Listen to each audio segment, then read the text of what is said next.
Ang kakaibang araw ni Miguel. Noong isang araw sa maliit na bayan ng munting baryo, may isang batang nagngangalang Miguel. Si Miguel ay isang masigla at masipag na bata. Ngunit isang araw, nang bumangon siya, napansin niyang may kakaibang pangyayari sa kanyang maliit na bayan.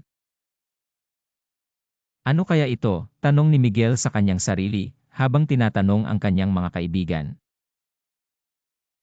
Sa kanyang paglalakad, napagtanto ni Miguel na ang lahat ng bagay sa paligid nila ay nagbago. Ang mga puno ay nagsalita, ang mga bulaklak ay sumayaw, at ang mga ibon ay nagkwentuhan. Naguguluhan si Miguel.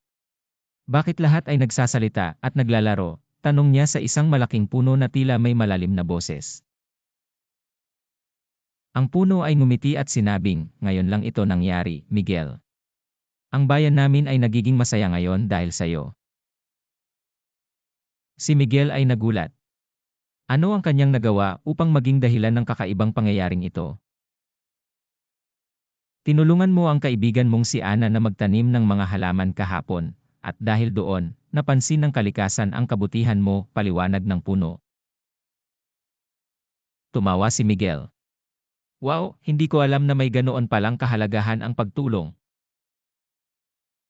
Ang kakaibang pangyayaring iyon ay nagpatuloy sa buong araw. Ang mga hayop ay nagtuturuan ng mga bagong awit, at ang mga alitaptap ay nag-iiwan ng mga magagandang mensahe sa langit.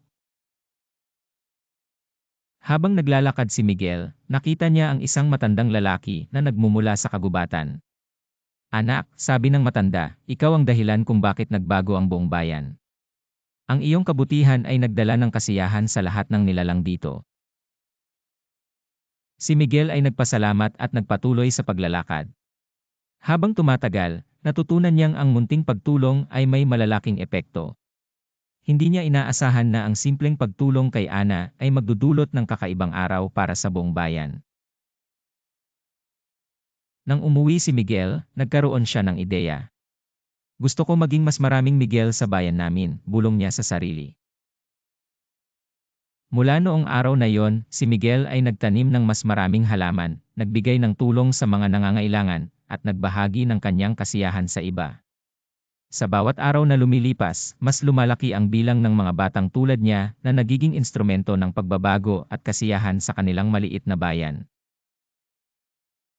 At sa bawat pagtulong at kabutihan, mas bumabalik ang kakaibang araw na yon, ang araw na nagbukas ng pinto sa kaharian ng kababalaghan at nagdulot ng pagbabago sa maliit na bayan ng munting baryo.